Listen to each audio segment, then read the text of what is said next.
decide whether it was a flame or an icicle. When I woke up, Greg was talking to someone. It didn't take long to recognize the voice. You should have let him die, Chico. You will only cause trouble. He's got nothing on me. Only trouble I got is you. Every man in town. You couldn't even leave the marshal alone. Caramia, you're crazy. I found the marshal in the cottonwood clearing, like I told you. He was there when I came. Yeah. Keeping your little rendezvous with Contuarius. I warned you, Tamar. I told you if I ever caught you with Contuarius again, I'd kill him, and I did. I'm sorry I heard you say that, Greg. Don't be sorry. Just leave town. I could have let you die. I'm going to take you, Greg. But first, I'm going to give you some advice. Yeah? Get rid of Tamar.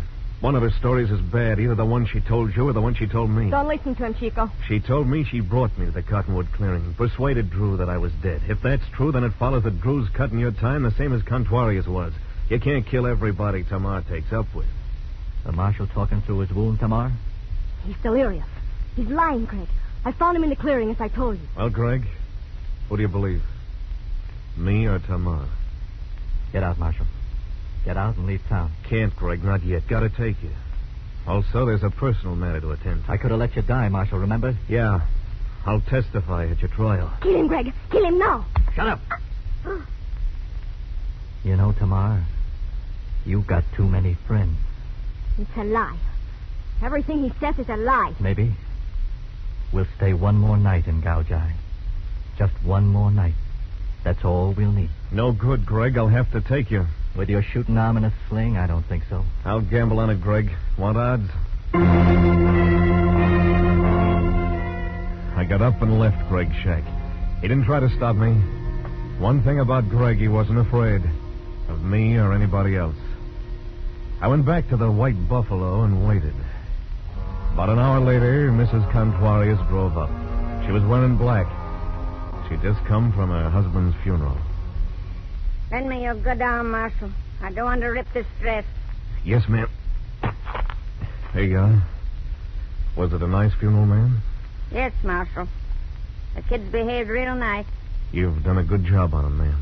Thanks. Come in and have a drink, Marshal. You look peaked. I followed her into the casino. In an hour, it began to fill up. I hid myself behind the stairs where I had a clear view of the roulette table and waited. About 8, Tamar walked through the door. Tamar in a dress of red. Tamar buckled with silver. She strolled over to the table and put some chips on the black as Greg spun. There was no sign of recognition between them. 7 black, 7 pays black. Hit it about once out of 5 times. Not bad. Once in 4 is better. What about him? More times than she lost.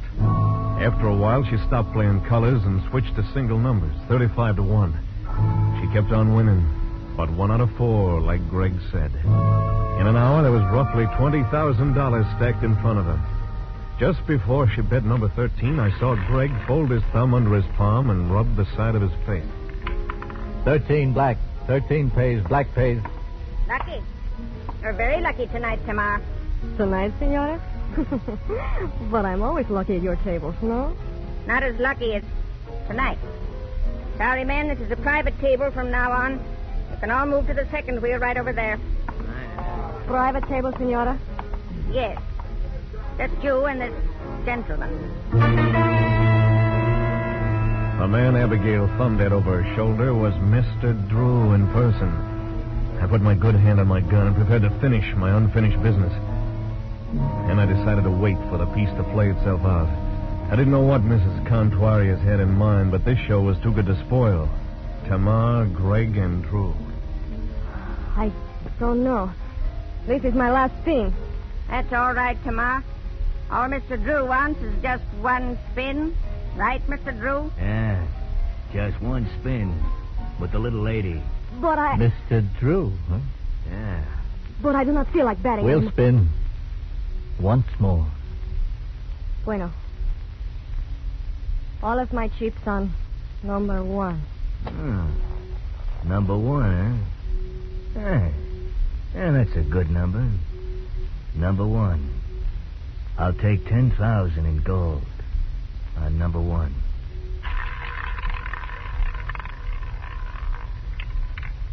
3 red. 3 pays. Red pays. Why, you double... No!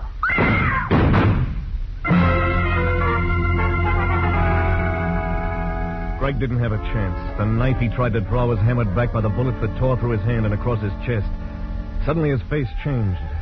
He looked young and hurt, and ashamed of the blood that he couldn't hold back. It'll make me happy if no one tries to follow us. Let's go, Tamar. He held his guns like they were dogs on a leash that could snap easy. He waited for Tamar to scoop up the money. Then they backed out of the casino. You let him get away, Marshal. I don't think so, ma'am. He knows I'll come and get him. He'll be waiting for me. He'll be wanting to finish me off if he can. And I'm going to give him his chance. I figured there was only one place to look. And there they were, resting easy in the cottonwood clearing. I knew you'd have to come after me, Marshal. You're funnier than an actor. I saw one once in Dodge.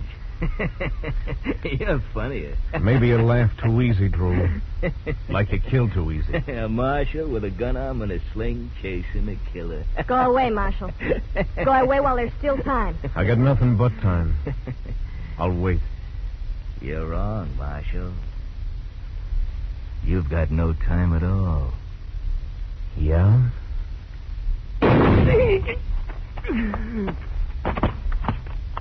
Chico. This I do not believe. It is impossible that someone could shoot faster than Senor Drew.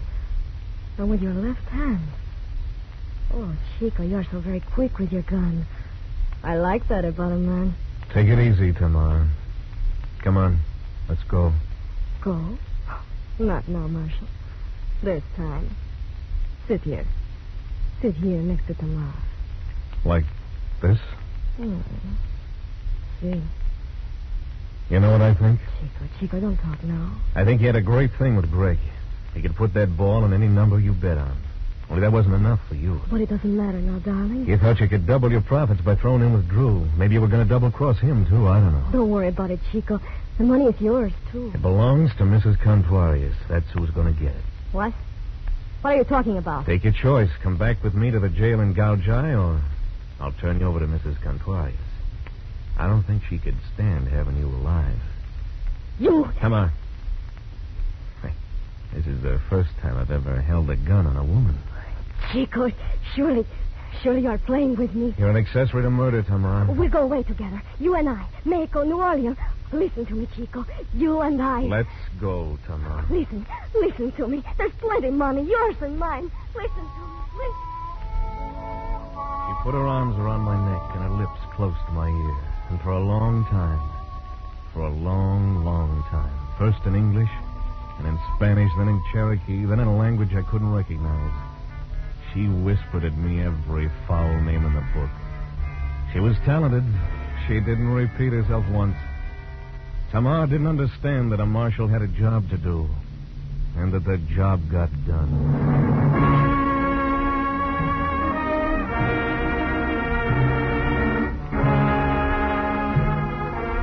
On the way back to Dodge, I came across a cottonwood clearing I'd never noticed before. I rode down into it. A small animal scurried off a log and lost itself in the shadows. And I was alone. And for a long time after that, I thought about Tamar. He'd given her guitar, but I knew she wouldn't be singing much longer. The rest of the way home, the country was dust. It got inside of my mouth, and it stayed there